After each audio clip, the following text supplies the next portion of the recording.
அல்லேலூயா. Right. உங்களுடைய அல்லேலூயா. நான் அந்த ப்ரெஸ்ஸுக்காரர் என்கிட்ட பேசிகிட்டு இருக்கும்போது, ஐயா என்னால் தேவனுக்குள்ளே நிற்க முடியல அப்படின்னாரு. உங்கள் செய்தியை நான் நிறைய கேட்பேன், ஒவ்வொரு செய்தியும் ரொம்ப கருத்துள்ளதாக இருக்குது, ஆழமாக இருக்குது, விடுவிக்கிறதா இருக்குது, ஆனால் ஒருவருக்கும் புரியாது. ஆமாய்யா, இங்கே 30 பேர் 35 பேர் தான் பார்க்குறாங்க அப்படின்னு அவர் சொல்லும்போது சொன்னார், உங்கள் செய்தியை கேட்குறவன் கேட்டுட்டான்னா அதுக்கப்புறம் இதை பின்பற்றாமல் இருக்க மாட்டான். ஆனால் கேட்குறதுக்கு அவனுக்கு புரியவே செய்யாது, ஏன்னா இது ஆழமான சத்தியம் அப்படின்னு சொன்னார். அல்லேலூயா. இந்த என்னால் கிறிஸ்துக்குள்ளே நிற்க முடியலையே. நான் ஒரே ஒரு வார்த்தை மாத்திரம் அவர்கிட்ட சொன்னேன், எல்லா நேரங்களிலும் உங்களுடைய சிந்தையிலே, உங்களுடைய எண்ணத்திலே, யோசனையிலே வேத வசனங்களையும் தேவனையும் நிலைநிறுத்த கற்றுக்கொள்ளுங்கள். என்ன சொன்னேன்? தேவனையும் வேத வார்த்தைகளையும் நிறுத்த கற்றுக்கொள்ளுங்கள். அப்போ உங்கள் சமாதானம், இந்த உலகத்தில் எதுவும் இல்லாத ஒரு சமாதானம் உங்கள் இருதயத்தை அப்படியே நிரப்பிவிடும் அப்படின்னு சொன்னேன். அவர் அதானையா என்னால் முடியல அப்படின்னார். என்னுடைய ஜாதி பிடியிலிருந்து வெளியே வர முடியல. இதை அவர் கேட்டாங்க, அவர் கேட்கட்டும். ஜாதி பிடியிலிருந்து என்னால் வெளியே வர முடியலை அப்படின்னார். அது இருக்கும். அது ஏன்னு கேட்டால், தலைமுறையாய் இந்த ஜாதி பிசாசனுடைய குணங்கள், சுவாபங்கள் இரத்தத்தின் அணுக்கள் இருக்கிறதுனால அநேக பெரிய பெரிய ஊழியக்காரர்களும் தன்னுடைய சாதி இல்லை என்று போதித்தாலும் அந்த குறிப்பிட்ட காலங்களில் அந்த ஜாதியின் தன்மை பகிரங்கமாய் வெளிப்பட ஆரம்பிக்கும். அந்த ஊழியத்தின் பாதையில் நடந்த போராட்டங்களில் என்னுடைய ஜாதியின், நான் இருந்த ஜாதியின் குணங்கள் எனக்குள்ளே எப்படியாவது வெளிப்பற்றக்கூடாது, என் நினைவில் கூட வந்துடக்கூடாதுங்கிறதுல ரொம்ப எச்சரிக்கையாக இருந்தேன். ஏன்னு கேட்டால், நீங்கள் சாதாரண நேரத்தில் ஜாதியின் அந்த சுபாவம் வராமல் போயிடும். உங்களுடைய ஒரு அலலியா நன்றியோடு கூட துதிக்கிறேன். அந்த வேகங்கள் ஏற்படும் போது, பயங்கர உபத்திரங்கள் ஏற்படும் போது, பிறரால் தாக்குதல் ஏற்படும் போது அந்த ஜாதி புத்தி ஆட்டோமேட்டிக்காக வெளியே வந்துருமா? உங்களை தான் கேட்க, ஜாதி புத்தி வருமா வராதா? வந்துடும். நான் அதை கவனமாக இருந்தால் தான் எனக்கு சத்தியம் வெளிப்படும். வேத வழிகள் எனக்கு வெளிப்படணும்னா இதிலெல்லாம் எச்சரிக்கையாக இருக்கணும். நம்ம எழுப்புதல் உபதேசத்தில் நம்ம சிலுவை உபதேசத்தை மையமாக வச்சு தான் எழுப்புதல் உபதேசம் பண்ணுகிறோம். சிலுவை இல்லைன்னா எழுப்புதல் கிடையாது. சிலுவையில் தான் ஒரு மனுஷன் மரித்தவன் உயிர்ப்பிக்கப்படுகிறான், அவன் ஜீவனை பெறுகிறான். அந்த எழுப்புதல் உபதேசத்தை சரியாக நான் பின்பற்றுகிறேனாங்கிறதையும் நான் போதிக்கிறேனாங்கிறதையும் ரொம்ப எச்சரிக்கையாக இருப்பேன். ஏன்னா எங்கேயாவது இந்த போதனை டைவர்ட் ஆகிட்டு வச்சுடுவோம். சுகமாக்குகிறார், உன்னை அபிஷேகிக்கிறார், உன்னை உயர்த்துவார் அப்படின்னு நான் போதிக்க ஆரம்பிச்சிட்டேன்னா இந்த எழுப்புதல் தரிசனமே டைவர்ட் ஆயிரும். அதெல்லாம் ரொம்ப கவனமாக இருப்பேன். அல்லேலூயா. அபிஷேகத்தின் போதனை போதித்தாலும் நான் சிலுவை உபதேசத்தை போதித்தும் அபிஷேகத்தை போதிக்க வேண்டும் என்று நினைப்பேன். அல்லேலூயா. அதனால் இந்த காரியங்களில் ரொம்ப கவனமாக இருக்க வேண்டியது அவசியம். அப்போ நீங்கள் இரவும் பகலும் தேவனையும் தேவ வார்த்தையும் உங்கள் இருதயத்தில் நிலைத்திருந்தால் உங்கள் சமாதானம் மட்டுமல்ல, பிரசன்னத்தினால் நீங்கள் நிரப்பப்பட்டு வெளியே இருந்து பிசாசின் தாக்குதலுக்கு உங்களுக்கு பயங்கரமான ஆயுதமாய் மாறும். என்னது ஆயுதமாக மாறும்? உங்கள் இருதயத்தின் தியானங்கள், உங்கள் எண்ணத்தின் தியானங்கள், உங்கள் யோசனையின் தியானங்கள் உங்களை அதிகமாய் பாதுகாக்க ஆரம்பிக்கும். நீங்கள் வேறு ஒன்றும் வேண்டாம். நீங்கள் ஒரு பயங்கரமான பிரச்சனையில் இருக்கிறீங்க, போய் ஒரு வேத வசனத்தை வாசிங்க. அந்த வேத வசனத்தை வாசிக்கும் போதே நீங்கள் விடுதலை ஆகி விடுகிறீர்கள். எத்தனை பேர் அனுபவிச்சிருக்கீங்கன்னு தெரியல.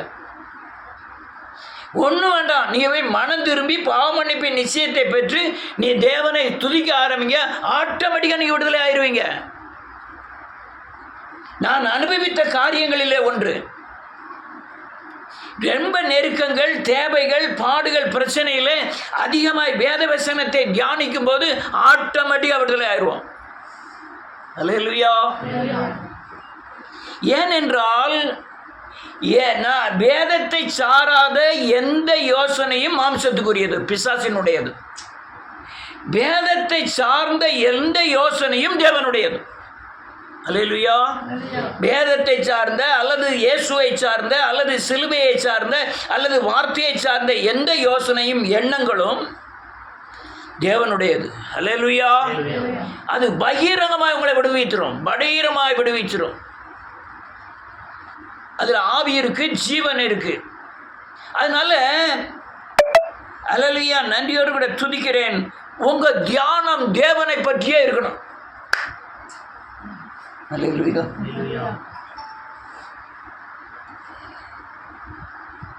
நான் ஏகப்பட்ட தடவை சொல்லியிருக்கிறேன், உங்க தியானத்திலிருந்து நீங்க விலகிற நேரம் பிசாசுக்குள்ள போறோம். தேவனுடைய தியானத்துக்குள்ள வரும்போது தேவனுடைய பாதுகாப்புக்குள்ள வரும். அல்லேலூயா. அப்படி பாதுகாப்புக்குள்ள நீங்க இருந்து நீங்க அல்லேலூயா, உங்க வாயிலிருந்து வர்ற வார்த்தைகள் அநேகரை மீட்டுவிடும்.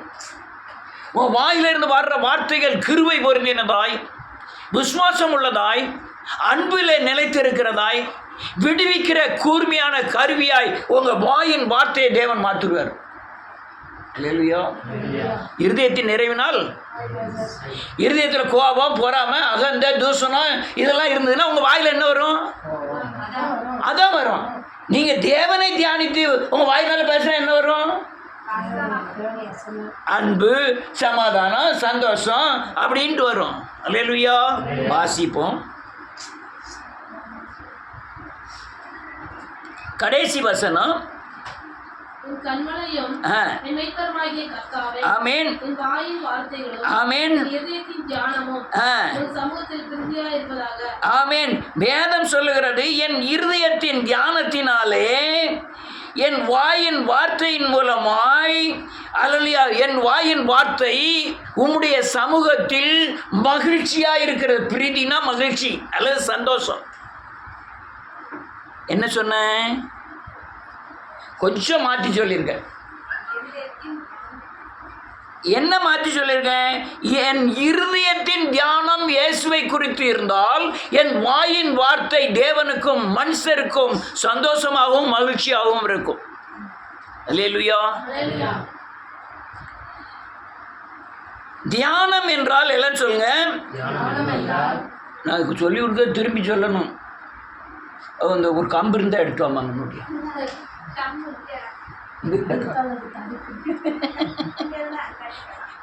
நான் தடி கம்பி அடிக்க கூடாதா?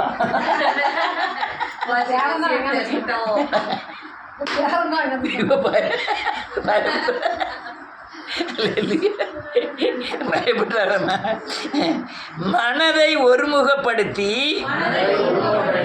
அமைதிப்படுத்தி தேவனையும் அவர் வார்த்தையும் மனதில் அசை போட்டு அவருடைய சக்தியை வல்லமையை விசுவாசத்தை வளர்த்து கொள்வது தியானம். என்ன சொல்ல? திருப்பி சொல்றேன்.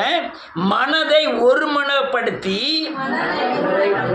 அமைதிப்படுத்தி தேவனையும் அவர் வார்த்தையும் மனதில் அசை போட்டு அவர் சக்தியை வல்லமையை விசுவாசத்தை வளர்த்து கொள்ளுவது தியானம். என்னமா சொன்னேன்? சுருக்கமா சுருக்கி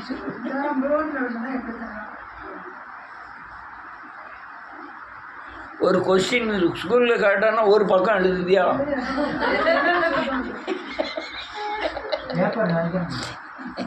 சரி. மனசை ஒருமுகப்படுத்தி அமைதிப்படுத்தி தேவனையும் அவர் வார்த்தையையும் மனசுல அசை போட்டு அவருடைய சக்தியையும் வல்லமையையும் விசுவாசத்தையும் வளர்த்து கொள்ளுவது தியானம். வேற ஒன்றும் இல்லை. மனசில் அவர் வார்த்தையும் அவரையும் நல்ல அசை போட்டு நம்ம அவருடைய வல்லமையையும் அவருடைய சக்தியையும் அவருடைய விசுவாசத்தையும் வளர்த்து கொள்வதுதான் என்னது? தியானம். நான் அதான் 91 சங்கீதத்தை சொல்லுங்கள் அப்படின்னோன்னு எல்லாமே அதை அந்த ஓம் நமச்சிவாய மாதிரி மந்திரம் மாதிரி ஆகிட்டாங்க. தியானம் பண்ணி சொல்லணும். அது என் பக்கத்தில் 1000 பேர், என் வலது பக்கம் நீ நிற்கிற மாதிரி நினைக்கணும். 1000 பேர் விழுந்தாலும் என்னை அணுகாது. நீ அவர் தேவன் உங்க பக்கத்தில் நிற்கிற மாதிரி நினைக்கணும். அவர் என் அடைக்கலம், என் கோட்டை, என் தேவன், நான் நம்பி இருக்கிறவர் என்று சொல்லிட்டே இருக்கணும். சொன்னாதான் அவர் வேடனுடைய கண்ணிக்கும் பாலாக்கும் கொள்ளை. இதெல்லாம் தியானங்கள். இந்த தியானத்துக்குள்ள வந்தாதான் பாதுகாப்பே உண்டு. அவருடைய சக்தி உங்க மூலமா வெளிப்பட ஆரம்பிக்கும். அப்ப நீங்க பேசுகிற வார்த்தைகள் அல்லது அநேகரை விடுவிக்க ஆரம்பிக்கும். அல்லேலூயா. உங்க ஆத்மாவுக்கு உணவு அல்ல வேதவசனம். உங்க ஆத்மாவுக்கு சாரம் இயேசுநாதர்கிட்ட வர வேண்டியது. நீங்க பிசாசை ஜெயிக்க, விக்கிரகத்தை ஜெயிக்க, செய்வனையை ஜெயிக்க, உங்க சாபத்தை ஜெயிக்க தேவ வல்லமையை தேவன் அவருடைய வாயின் வார்த்தையிலிருந்து வசனத்தின் மூலமாய் எனக்கு அனுப்பி அதில் சக்தி தந்து ஜெயிக்க வைக்கிறார். நம்ம வாயின் வார்த்தை பிசாசு ஜெயிக்குமா? தேவன் அனுப்புகிற விசுவாசம், தேவன் வார்த்தையின் மேலே கொடுத்து நம்மை அனுப்புகிற விசுவாசம் தான் பிசாசை ஜெயிக்கும். அல்லேலூயா. யாரோ ஒருத்தன் கமெண்ட் போட்டுருந்தான், நல்ல பிரசங்கம் பண்ணுறீங்க, ஊடையில் ஒழியாமல் அல்லேலூயா அல்லேலூயா சொல்லிக்கிட்டே இருக்கீங்க. ஒரு வசனத்தை வாசிப்போம். சங்கீதத்தின் முதலாவது அதிகாரம் 2வது வசனம் 3வது வசனம். கர்த்தருடைய வேதத்தில் இரவும் பகலும் தியானமா இருக்கிற மனுஷன் போய்க்கணும்.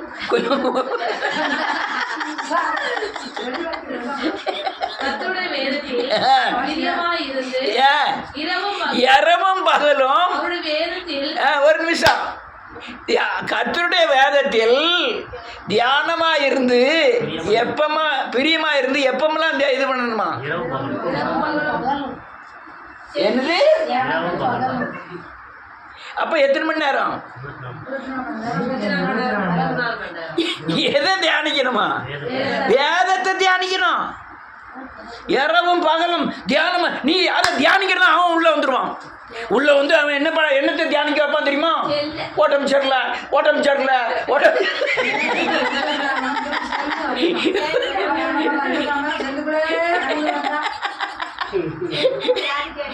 என்னது? ஐயா பணம் இல்லை என்ன நீங்க இட்லி விற்கல. ஆனா நீ இரமலும் வேதத்துல தியானமா இருந்தன்னா விற்கலையா நான் தேவன் மேல் மகிழ்ச்சியா இருப்பேன். என் லாபமும் அவர் தான் ஏற்றுக்கிடணும், நஷ்டம் வந்தாலும் யார் ஏற்றுக்கணும்? அவர் தான் ஏற்றுக்கணும். அப்படிங்கிற நிலைமைக்கு வந்துடுவோம். இல்லைன்னா பிசாசு பார்த்தியா உன்னை கையே தூக்க முடியல, வாய்க்கு கை கொண்டு போக முடியல, ஐயோ நடக்க முடியல, இப்படிலாம் கொண்டு வந்துடுவான். உம்மால ஒரு சேனைக்குள் நீங்க நடக்க முடியலன்னு இந்த செவரை தாண்டி போயிட்டு இருப்பீங்க. எதனால தெரியுமா? அவர் வேத வசனத்தில் வைக்கிற விசுவாசத்தினால, தியானத்தினால, அவரை நம்புகிறதுனால. அல்லேலூயா. உம்மால் ஒரு சேனைக்குள் பாய்வேன், உம்மால் ஒரு மதிலை என்ன செஞ்சிருவேன்? தாண்டுவேன். அந்த பலன் வரும். அடுத்த வசனம் என்ன சொல்லுது? யாரு இரவும் பகலும் 24 நேரமும் இயேசு மேலும் தேவனுடைய வார்த்தை மேலும் தியானமாய் இருக்கிற மனுஷன் நீர்கால்கள் ஓரமாய் நடப்பட்டு அந்த காலத்துல அந்த கனியை தந்து இலையே உதிராத மரத்தை போல் இருப்பான். அவன் என்ன செஞ்சாலும் வாய்க்கும். இலை உராத மரம்னா எப்பவும் கனி கொடுத்துக்கிட்டே இருப்பான். அவன் என்ன செஞ்சாலும் வாய்க்கும். தியானம் பண்ணிக்கிட்டே இருந்துக்கிறவன். அல்லேலூயா. நான் ராத்திரி தான் ஒரு 4 மணி இருக்கும், டபக்குன்னு ஒரு யாகம் வந்தது. திடீர்னு நம்ம ஜெயிலில் தூக்கி கொண்டு போய் போட்டாங்கன்னா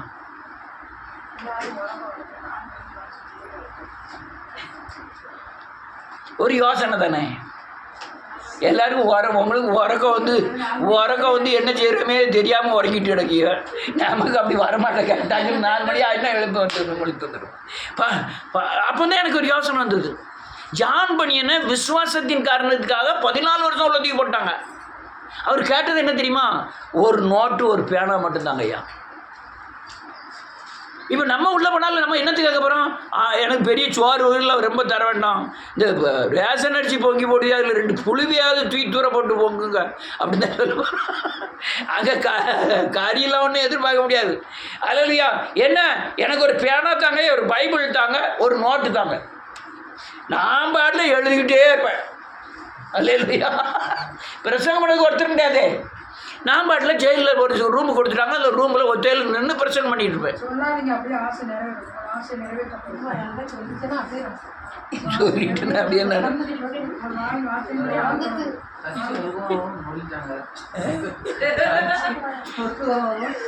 நடந்து வச்சு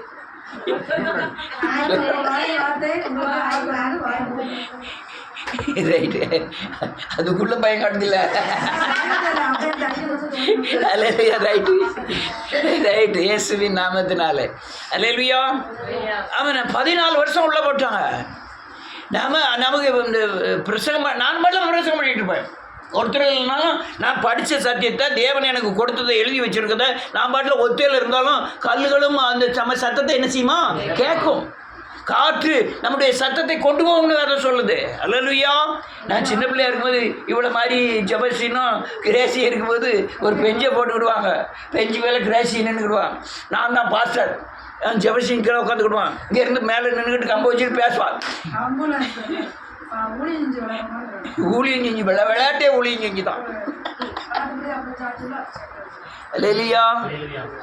எவ்வளோ பெரிய ஆசீர்வாதமான வாக்குத்தத்தத்தை பண்ணுறாரு. நீ இரவும் பகலும் வேத வசனத்தில் தியானமாக இருந்தால் நீ நீர்கால்கள் ஓரமாய் நடப்பட்டு தன் காலத்தில் தன் கனியை தந்து இலை உயிரா மரத்தை போல் இருப்பாய். நீ செய்வதெல்லாம் வாய்க்கும். செழிப்பார் பண்ண அர்த்தம். அல்லேலூயா. இலை உயிரா மரம்னா செழிப்பார் பண்ண அர்த்தம். ஊர் பூரா எல்லா இலையும் உதிர்ந்துடும், கொரோனா வந்து செத்துருவான், நீ உயிரோடு இருப்பாய். அல்லேலூயா. அதுக்கு அர்த்தம் தான் செழிப்பாக இருப்பாய், நீ கனி தருவாய். அல்லேலூயா. நீர்க்கால் ஓரமாய் நடப்படுவாய். இன்னொரு வசனத்தை வாசிப்போம். 37வது சங்கீதம் 3லேருந்து வாசிக்கலாம்.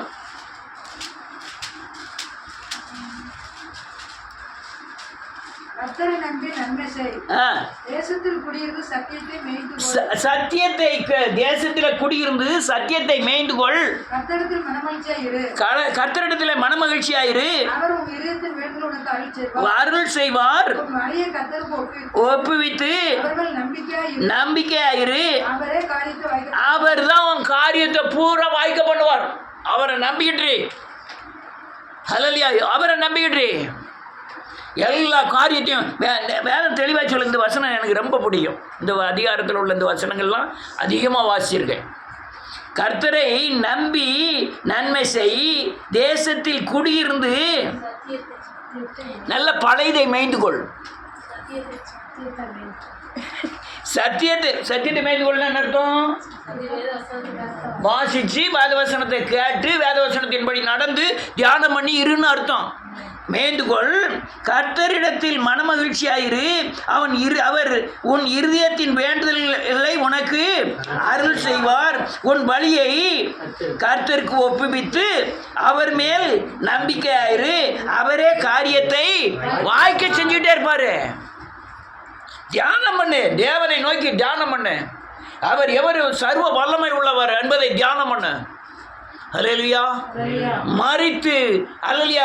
நான் ஒரு இது எழுதணும்னு நினச்சிட்டு எழுத போனேன், இன்னும் எழுதி முடிக்கல. கிறிஸ்து உயிர் தெழுந்த கிறிஸ்துவை ஒருவன் தரித்து கொண்ட பிறகு இயேசு செய்த காட்டிலும் அதிகமான கிரியைகளை செய்வான். நீ பழைய மனுஷன் செத்து புதிய மனுஷனாகிய கிறிஸ்துவை தரித்து கொண்டீங்கன்னா இயேசு செய்த காரியங்களை காட்டிலும் அதிகமான கிரியைகளை செய்யலாம். என்ன எப்படி சொல்றான்? யார் நாமத்தினால? அதே இயேசு நாமத்தில். யார் பலத்தினால? இயேசுவின் பலத்தினால. அல்லேலூயா.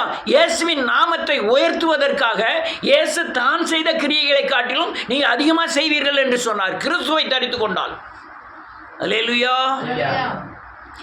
இயேசுநாதர் தொட்டு மரித்தோரை எழுப்பினார், வார்த்தையை அனுப்பி எழுப்பினார். அல்லேலூயா. பேதுரு அப்படி இல்லை. நடந்து போகும்போதே அநேகர் குணமாறாங்க. நிழல் பட்ட உடனே குணமாகறாங்க. துணியை போட்ட உடனே குணமாகறாங்க. அநேகர் குணமாகறாங்க. அதில் இயேசு செய்த காரியங்களை இயேசுவை சொல்லி தான் இவன் அவ்வளோ காரியங்களை செய்தான். அல்லேலூயா. பேதுரு போய் யார் பவுல் போய் பேசிகிட்டு இருக்கான். ஒருத்தன் சன்னலில் தொங்கிக்கிட்டு பிரசங்கத்தை கேட்டுக்கிட்டு இருக்கான். சன்னலில் தொங்கி இப்போ ராத்திரி 11 மணி ஆகிட்டு உறங்கிக்கிட்டே இருக்கும்போது டக்குன்னு என்ன செஞ்சிட்டான்? கையை விட்டுட்டான். மேலேருந்து பொத்துன்னு விழுந்து ஆள் அவுட்டு. உடனே அவன் பேசிக்கிட்டு இருந்தான். ஒருவருன்னு வந்து இயேசுவின் நாமத்தினால எழுந்துரு அப்படின்னு சொல்லிட்டு எழுந்தானா இந்தியான்னு என்னன்னு கூட பார்க்கல. அவன் திருப்பி பிரசங்கம் பண்ண போயிட்டான். இவன் எந்திரிச்சு உட்காந்து பேச ஆரம்பிச்சிட்டான். செத்தவன். அல்லேலூயா. ஒரு வசனத்தை வாசிப்போம்.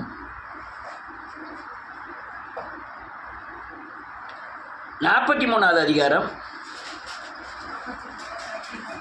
43வது அதிகாரம் 3வது வசனம்.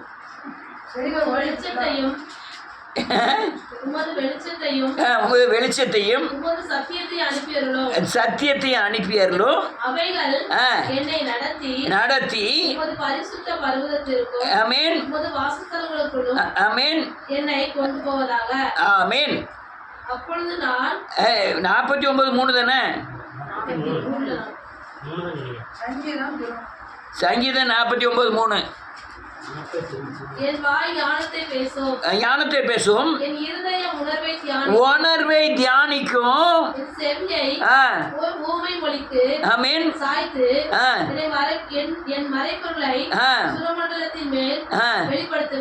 போதும். வேதம் சொல்லுது உணர்வை என்ன செய்யுமா? தியானிக்கும். என்ன உங்களுடைய காருண்யம் என்ன ஆகும்? உணர்வுள்ளவனாக்கும். எதுக்கு சபைக்கு போகிறோம்னே தெரியல. எங்கேயாவது ஒரு வாரத்தில் உட்காந்துட்டு சோத்திரம் சோத்திரம் சோத்திரம்னு சொல்லிட்டு சில ஆளுங்க சேர்மாரி சேவையில் பார்த்தா உட்காந்து அது பண்ணி சோத்திரம் சோத்திரம் சோத்திரம் சோத்திரம் சோத்திரம் பாட்டு பிடிக்கும்போது கை தட்டிட்டு என்ன நடக்குன்னே தெரியாது. அல்லேலூயா. ஆனால் சில ஆள் இருக்காங்க, படிக்கலைன்னாலும் பரவாயில்ல, ரொம்ப கவனமாக இருப்பாங்க. ஒரு அம்மா அப்படி தான் சர்ச்சுக்கு போயிருக்கு. டோபி துணி துவைக்கிறம்மா. எங்கள் 4 வீட்டில் துணி எடுத்து சோப் போட்டு துவைச்சி காய போட்டு கொண்டு அது சர்ச்சுக்கு போயிருக்கு. அது வாங்க வந்தோடனே கண்ணை பற்றிட்டு சோத்திரம் ஜோத்திரம் ஜோத்திரம் ஜோத்திரம் ஜோத்திரம் ஜோத்திரம் ஜோத்திரம் அல்லேலூயா அல்லேலூயான்னு இருக்குது. இவர் பிரசங்கியாக இருக்குது. என்ன இவ்வளோ தூரம் அல்லேலூயா போடுதுன்னு நினச்சிட்டு என்னவா ஏதாவது விளங்குச்சா? அது அந்த அம்மா சொல்லியிருக்கு. விளங்குச்சு. என்ன வசனம் சொன்னேன் அது தெரியல. நான் 3 பாயிண்ட் சொன்னேன்னா அது ஏதாவது தெரிஞ்சுதா? அதுவும் தெரியல. ஆனால் எனக்கு எல்லாம் விளங்குச்சு. விளங்குனதுன்னா என்ன வசனம் விளங்குனுச்சு தெரியல. 3 பாயிண்ட் சொன்னேன்னா என்ன விளங்குச்சு அது தெரியல. அப்போ என்ன விளங்குச்சு? ஆனால் எல்லாம் விளங்குச்சு. உடனே கூப்பிட்டு சொல்லியிருக்கு, ஐயா அங்கே வாங்க, நான் 4 வீட்டில் துணி எடுத்து சோப்பு போட்டு துவைச்சி கொடுக்குறவன். நான் சோப்பை வாங்கி தருவாங்க, மஞ்சள் சோப்பை வாங்கி தருவாங்க. அந்த சோப்பு பேர் சன்லைட்டுன்னுலாம் எனக்கு என்ன செய்யாது தெரியாது. இங்கிலீஷில் எழுதிருக்கு தெரியாது. ஆனால் அதில் என்ன கெமிக்கல் சேர்த்துருக்கான்னு எனக்கு தெரியாது. என்ன சுண்ணாம்பு சேர்த்துருக்கானா கெமிக்கல் சேர்த்துருக்கானா ஒன்றுமே தெரியாது. ஆனால் ஒன்று தெரியும், இந்த சோப்பை போட்டால் துணி என்ன ஆயிடுது? வெள்ளையாயிருது மட்டும்தான் தெரியுது. நான் சர்ச்சுக்கு வரேன், நீங்கள் சொல்லுற வசனம் தெரியல, நீங்கள் சொல்லுறத கத்தி கத்தி பேசுறது என்னன்னு தெரியல, ஆனால் எல்லாம் எனக்கு புரியுது. என்ன புரியுது? வாழ்க்கை மாறுறதை சொல்லுது. அப்படி எனக்கு புரியுது. எனக்கு உள்ள என்னமோ நடக்கு. அல்லேலூயா. உணர்வு, அந்த உணர்வு தான் ரொம்ப முக்கியமானது. சில ஆளை பார்த்துருக்கேன், வசனம்லாம் கரெக்டாக சொல்லுவாங்க, அல்லேலூயா ஒன்று அல்லேலூயாம்பாங்க. அந்த வசனம் இந்த என்ன வாழ்க்கை மாறிந்து ஒரு உணர்வும் கிடையாது. உணர்வு வரணும்ல, ஒரு உணர்வும் கிடையாது. உணர்வு என்பது சொல்லுங்க, ஒரு உயிரினம் தன் சுற்றுப்புறத்தில் வரும் தூண்டுதல்களை புலன் உறுப்புகள் மூலம் கண், காது, மூக்கு, நாக்கு, தோல் மூலம் கண்டறிந்து தகவல்களை சேகரித்து அனுபவமாக மாற்றும் அடிப்படை செயல்பாடாகும். தன்னை சுற்றி இருக்கிறத மூக்குனால உணர்ந்தாவது, காதுனால கேட்டாவது, கண்ணுனால கண்டாவது, சரீரத்தை பட்டவன்னு உணர்ந்தாவது அது செயல்பாட்டுக்கு கொண்டு வருவதுக்கு பேர் தான் என்னது? உணர்வு. ஒரு உணர்வும் இல்லாமல் சர்ச்சில் வந்து இப்படியே உட்காந்துட்டு நீங்கள் என்ன சாப்பாடு, கஞ்சியா கொண்டாங்க, நான் விருந்துக்கு வந்திருக்கேன், சாப்பிட்டுட்டு அது என்ன உணர்வு?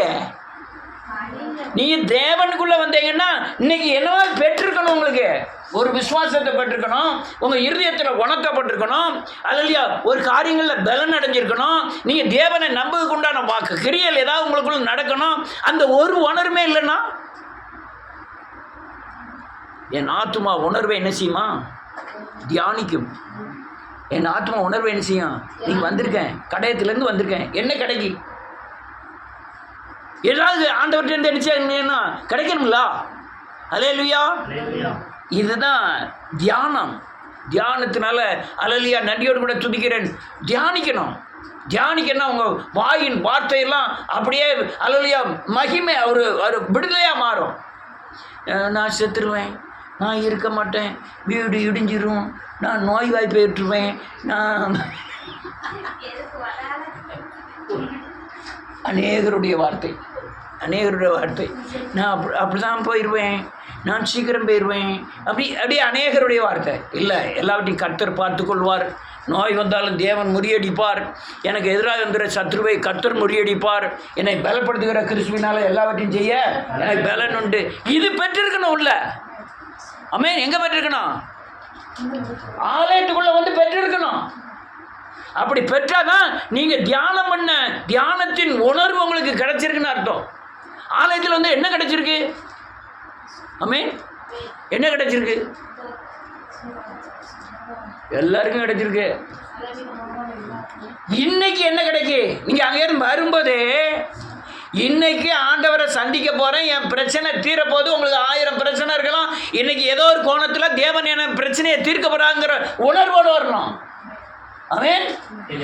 நான் ஞாயிற்றுக்கிழமை போனால் அல்லையா போகலைன்னா அவர் கேட்பாரு, தோலைன்னா அது இது இல்லை. நான் தேவனை சந்திக்க போகிறேன். வானத்தையும் பூமியும் படைத்த தேவன் எனக்குள்ளே வரப்போறாரு. நான் எங்கள் வீட்டு பிசாசை ஜெயிப்பேன், என்னுடைய சாபத்தின் தன்மையை ஜெயிப்பேன் அங்கிற பலத்தோடு தேவ சமூகத்தில் வரணும். அல்லேலூயா. அதுதான் என்னது? உணர்வு. இந்த ஒரு கூடையை வச்சுக்கிட்டு சேத்தண்டோன்னு வந்து அப்படி தலையே ஆடிட்டு வந்து இப்படி பார்க்க வேண்டியது. ஆனால் அந்த இடம் காலியாக இருக்குது. சடக்குன்னு போய் உட்காந்துக்கிட்டு ஒரு சிரிப்பும் கிடையாது, ஒரு வாயை திறக்கதும் கிடையாது. இருந்துட்டு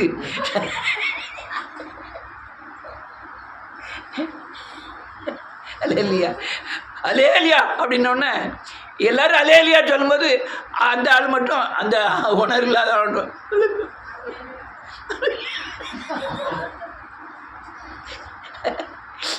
கேளுங்க. நான் மனிதன், எனக்குள்ள இருக்கிறவர் யார்? தேவன். அவர் சர்வ வல்லமை உள்ளவர். அவரை நான் சுமந்துக்கிட்டு வரவன் எப்படி இருக்கணும்? உற்சாகமா இருக்கணும்.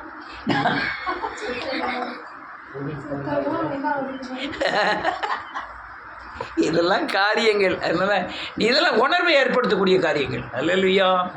நீங்கள் வீட்டில் ஒரு பிரச்சனை இருக்குது, நான் இன்னைக்கு ஆலயத்துக்கு போகிறேன், பாடல் பாடும்போதாவது, நான் தேவனை துதிக்கும் போதாவது, சத்தியத்தை கேட்கும் போதாவது கர்த்தர் என்ன செய்வார், என்னை விடுவிப்பார் அப்படிங்கிற எண்ணத்தோடு உணர்வோடு வரணும். அந்த தியானத்தோடு வரணும். ஏதாவது ஒரு கோணத்தில் கர்த்தர் உங்களை விடுவிப்பார், உடனே விடுவிப்பார். நீங்கள் என்ன நீங்கள் இங்கே மியூசிக் இருக்கலாம், இல்லாமல் இருக்கலாம், அலங்காரமான பாடல் இல்லாமல் இருக்கலாம், ஏதோ சத்தியத்தை பிரசங்கித்துட்டு இருக்கலாம்.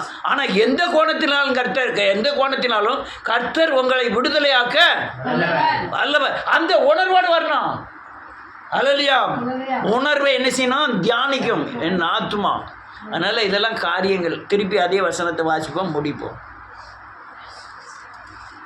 19வது சங்கீதம் 14வது வசனம்.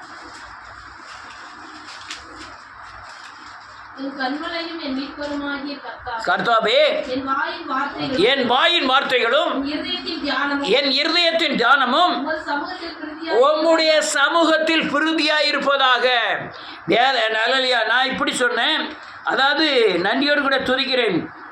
என் இருதயத்தின் தியானம் என் வாயின் வார்த்தையை அல்லேலூயா பிரீதியாய், சந்தோஷமாய், மகிழ்ச்சியாய் மாற்றும். உங்கள் இருதயத்தில் நினைக்கிற நினைவு தான் உங்கள் வாயின் வார்த்தை. உங்கள் இருதயத்தின் நினைக்கிற நினைவு தான் அல்லது தியானம் தான் உங்கள் எதிர்கால வாழ்க்கையாக தான். தேவன் வல்லவர் நினச்சிங்கன்னா வல்லவருக்கு உண்டான கிரியைகள் வெளிப்படும். கர்த்தர் பெரிய காரியங்களை செய்வாராக. அதனால் இதெல்லாம் காரியங்கள். தியானம் நீங்கள் தேவனை குறித்து தியானம் பண்ணலன்னா உலகத்தை குறித்து தியானம் பண்ண போகிறீங்க. உலகத்தை குறித்து தியானம் பண்ணால் நஷ்டம்.